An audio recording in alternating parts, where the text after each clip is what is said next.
désormais plus proche de vous.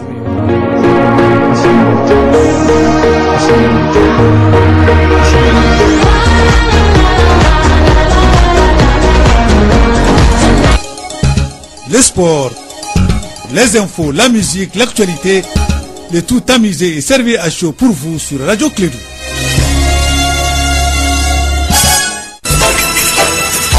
Radio Clédou, le journal avec Sotelma Malitaine. Mesdames et messieurs, fidèles auditeurs, inconditionnels de Clédou et de l'ensemble de son réseau, vous qui aimez être informés, bonjour à vous et bienvenue. Si vous entendez ma voix et rien à dire, vous êtes sur Clédou et sur l'ensemble du réseau.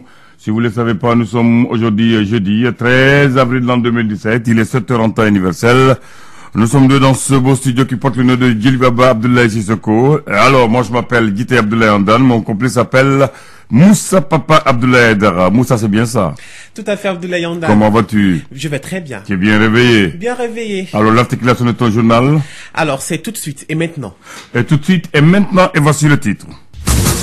Le nouveau gouvernement Abdoulaye Idrissa Maïga suscite des réactions partagées. Les Maliens se disent dessus de ne rien attendre de ce nouveau gouvernement. D'aucuns diraient même qu'on veut faire du neuf avec des anciens. Les précisions dans quelques instants. Les grèves illimitées persistent. L'Union nationale des travailleurs du Mali, UNTM, donne une semaine au gouvernement pour trouver une solution à cette situation. Faute de quoi, l'UNTM prendra le relais de la grève. L'information a été rendue publique lors d'une grande rencontre tenue hier à la Bourse du Travail. L'association des élèves et étudiants du Mali veulent retourner en classe. En organisant une marche hier, l'AEM lance un appel aux autorités et aux enseignants afin de mettre fin aux grèves illimitées. Actualité hors de chez nous, la famine menace de faire un nombre massif de victimes dans la Corne de l'Afrique et dans le Yémen, faute de moyens suffisants. Selon l'ONG Solidarité Internationale, la réponse politique est essentielle pour mettre fin aux crises alimentaires chroniques. Merci de débuter votre journée en suivant le journal de Moussa Papa Idara.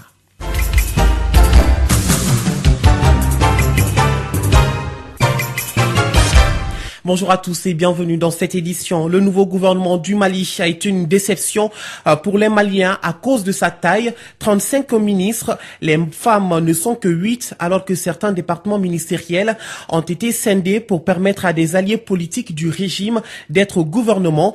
Parmi les 11 nouveaux entrants, il y a certains anciens qui avaient été limogés pour insuffisance de résultats. La synthèse avec Kassim Traoré.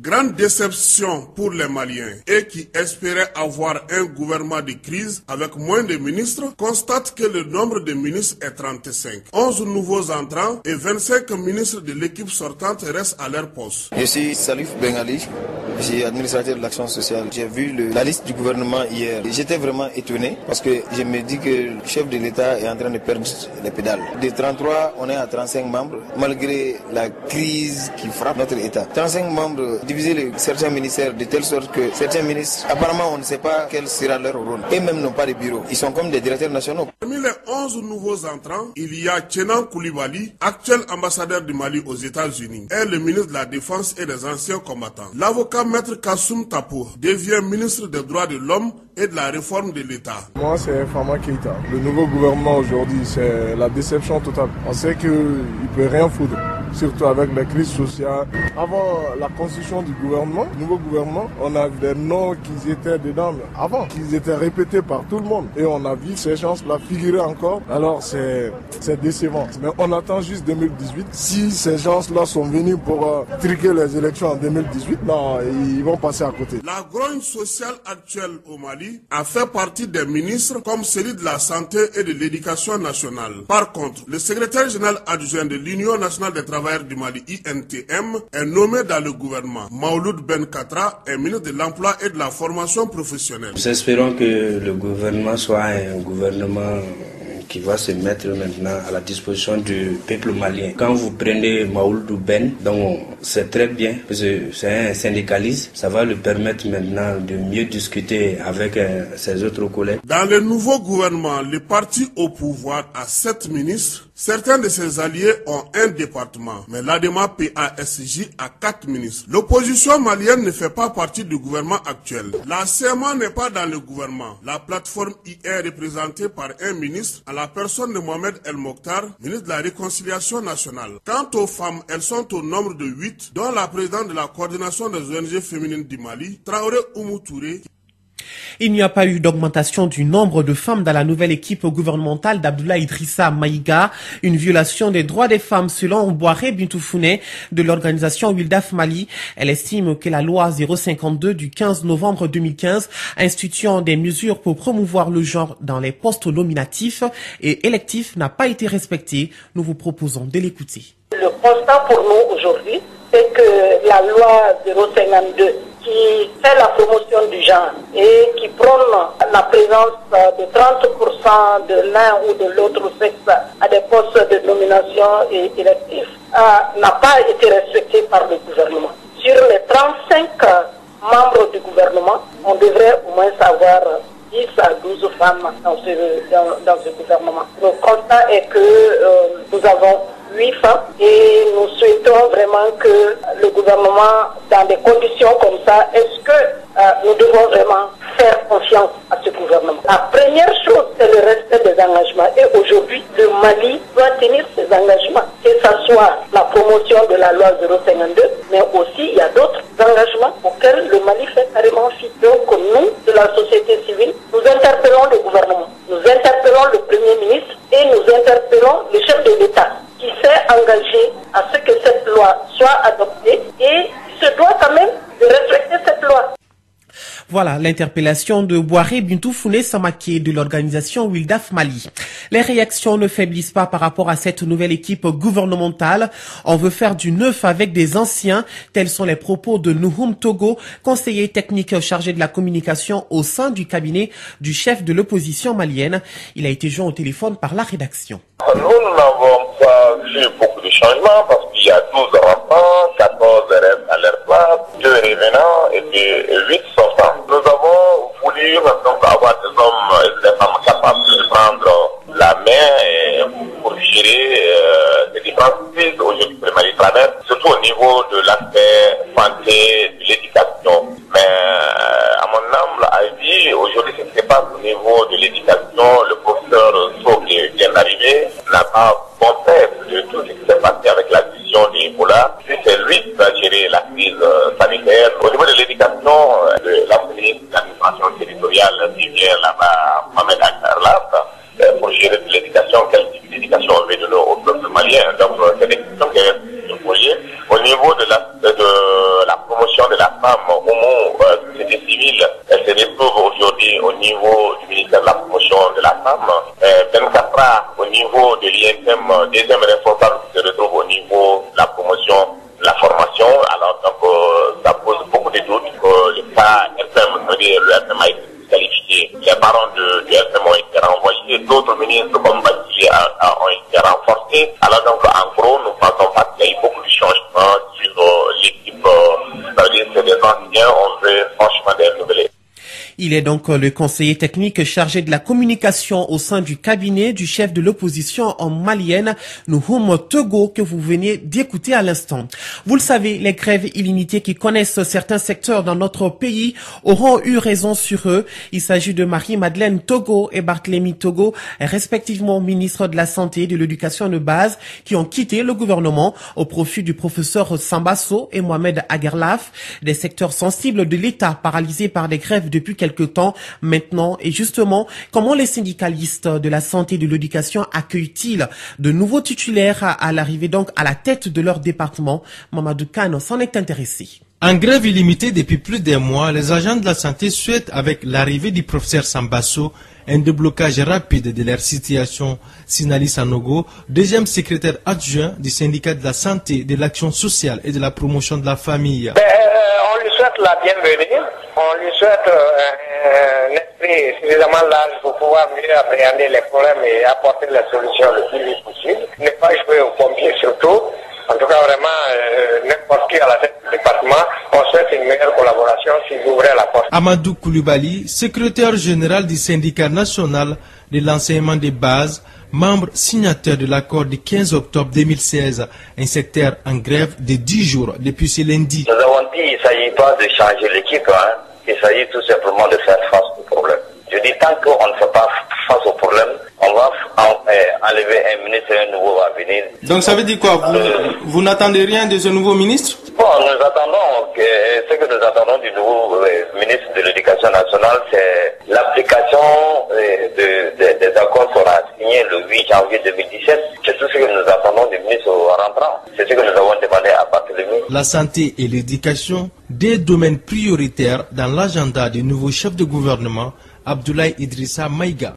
Vous l'aviez dit, Mahamadou Kane, après donc les secteurs de la santé, de l'enseignement supérieur et de l'enseignement fondamental, eh bien, la section syndicale de la justice monte à son tour au créneau. Elle revendique l'amélioration des conditions de vie et de travail des agents de ce secteur. Ils envisagent d'user de tous les moyens légaux pour avoir gain de cause. Après l'échec des négociations précédentes avec le gouvernement, le syndicat envisage de renouveler son préavis afin d'engager une nouvelle fois le dialogue. Écoutons le secrétaire général de la section syndicale de la justice, Issa Sekou Sidibé.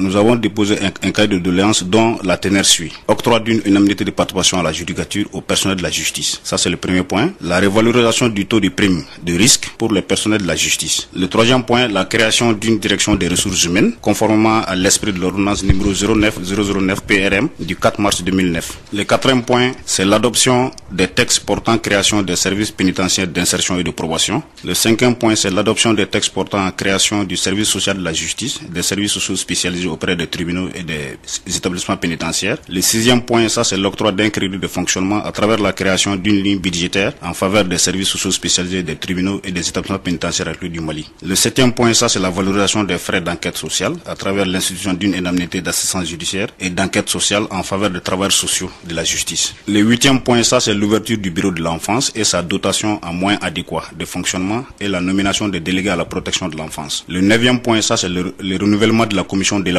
des textes du cadre de l'administration pénitentiaire et de l'éducation surveillée. Le dixième point, ça c'est l'octroi d'une indemnité de suggestion à la permanence et de garde au personnel de la santé des établissements pénitentiaires. Et le onzième point, enfin, ça c'est l'octroi d'une indemnité de suggestion aux archivistes et bibliothécaires servant dans le secteur de la justice. Les propos d'Issa Sekou Sidibé, le secrétaire général de la section syndicale de la justice, ont été recueillis par André Traoré. Et face à la recrudescence des grèves au Mali, l'Union nationale des travailleurs du Mali, UNTM, menace de prendre le relais. Elle dénonce le mépris de la part du gouvernement dans la gestion des grèves au Mali. La centrale syndicale compte soutenir les grèves illimitées de la santé et de l'éducation. Ces informations ont été rendues publiques hier lors d'une conférence de presse tenue à la Bourse du Travail. Le point avec Fanta Diakité. Le syndicat national de la santé et de l'action sociale a désormais le soutien total de l'UNTM. Les motifs avec Yacouba Katile, secrétaire général de l'Union nationale des travailleurs du Mali. L'UNTM, depuis les unions locales et régionales, les syndicats nationaux, même les centrales et syndicats non membres ont tous été déçus par les débats, par les bas niveaux affectés à la grève de la santé par les autorités publiques. Cela fait plus d'un mois que le personnel de la santé est en grève illimitée. Malgré, les autorités maliennes ne proposent aucune solution satisfaisante pour soulager les citoyens. Car sur les 9 points d'accord, un seul a été un acquis. Le silence des autorités de la santé et des services d'action sociale a obligé les camarades à déposer un préavis de grève. À l'issue de la conciliation, des points d'accord ont été obtenus.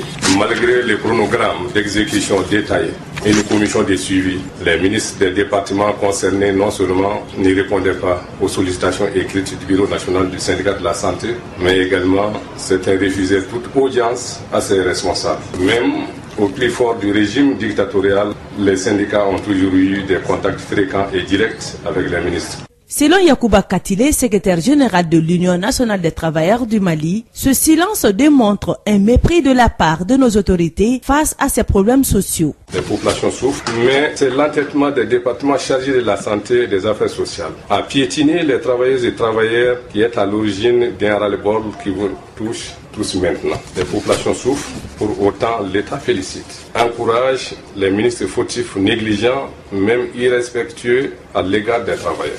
Notons également que le syndicat national de transport international projette d'aller en grève dans les jours à venir. Pour autant, les étudiants de la médecine, de la pharmacie et de l'odontostomatologie réclament la reprise des cours et la fin de la grève illimitée des enseignants. Depuis au moins 2 semaines, les professeurs de l'enseignement supérieur ont aussi déclenché une grève illimitée. Bourou Soumaïla Afissé est le secrétaire général du syndicat des étudiants. Actuellement, nous sur la colline du Point G à la faculté de médecine et d'odontostomatologie et nous organisons concrètement une marche et nous sommes au niveau de la... Nos revendications sont exclusivement le retour en classe. Nous ne soutenons aucun syndicat, mais réellement on est arrivé au point de non-retour. Les examens partiels de la faculté de médecine, de pharmacie et d'odontostomatologie ont été reportés suite à la grève rythmique des professeurs. Et nous sentons l'odeur encore de l'année blanche pour ceux qui l'ont déjà vécu, ceux qui en ont vécu l'expérience. Donc nous voulons le retour sans condition en classe et que nos examens partiels soient reportés à une date ultérieure. Nous voulons uniquement le retour en classe, rien d'autre. Si jamais la situation est bloquée, d'autres mesures seront prises en conséquence. Actuellement, nous verrons prendre le pas de danse d'une lutte qui sera peut-être très brève ou peut-être très longue. Mais de toutes les 1000 manières, nous nous sommes engagés et désormais, je ne dirais pas que la guerre a commencé, mais le combat pour le retour en classe, nous ne sommes pas des bandits, nous ne sommes pas des délinquants, nous ne sommes pas sortis pour mettre la situation du pays encore à feu, mais nous voulons juste le retour en classe, comme on l'a dit. Alors vous avez dit que vous êtes des centaines, environ 1 millier de personnes. Est-ce que le regroupement est encadré par les forces de sécurité? Le regroupement est actuellement bien maîtrisé par les forces de sécurité. Voilà, à l'instant, Bourou Soumaïla Sissé, le secrétaire général du syndicat des étudiants. Voilà, vous l'aurez compris, un journal essentiellement axé sur un gouvernement, le syndicat et des grèves illimitées. À 7 heures passées de 15 minutes, nous passons à l'actualité internationale.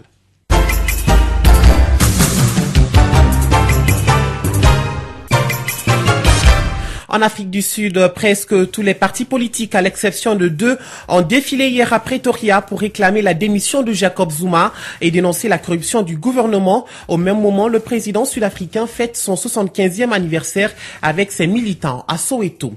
À Paris, après Alpha Condé, le président français s'est entretenu hier à l'Élysée avec son homologue mauritanien Mohamed Ould Abdelaziz. En visite en France, la question de la sécurité dans le Sahel était au cœur de cet entretien qui vient après une période de froid entre la France et la Mauritanie. L'Allemagne alerte la communauté internationale au sujet de la famine. Hier soir, un appel humanitaire de Berlin a été lancé par le ministère allemand des Affaires étrangères et du développement, diverses organisations internationales également. Baptisé Debout ensemble contre la famine, ce texte vise à tirer la sonnette d'alarme pour venir en aide à 20 millions de personnes touchées par le manque de nourriture. Selon l'ONU, près de 4,5 milliards de dollars sont nécessaires d'ici juillet pour acheminer de l'aide dans les 4 pays principalement touchés. Sauf que pour l'instant, l'ONU n'a touché que 20% des fonds nécessaires. Et pour terminer, le secrétaire d'État américain Rex Tillerson est depuis hier soir à Moscou où il a rencontré le président Vladimir Poutine et son homologue Sergei Lavrov dans un contexte tendu entre les deux pays. Les deux chefs de la diplomatie ont ensuite tenu une conférence de presse commune.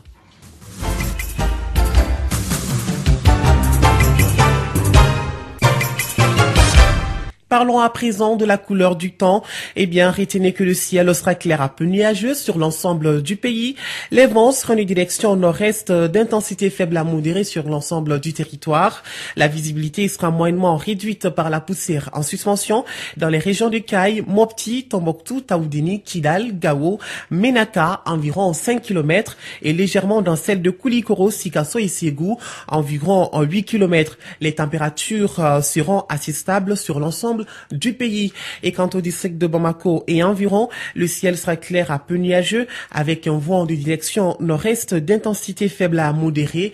La visibilité sera légèrement réduite par la poussière en suspension au cours de la matinée. Les températures maximales et minimales prévues pour la journée sont respectivement de 39 et 25 degrés. Le soleil s'est levé ce matin à 6h18 et il se couchera à 18h47. Il est en ce moment 7h18.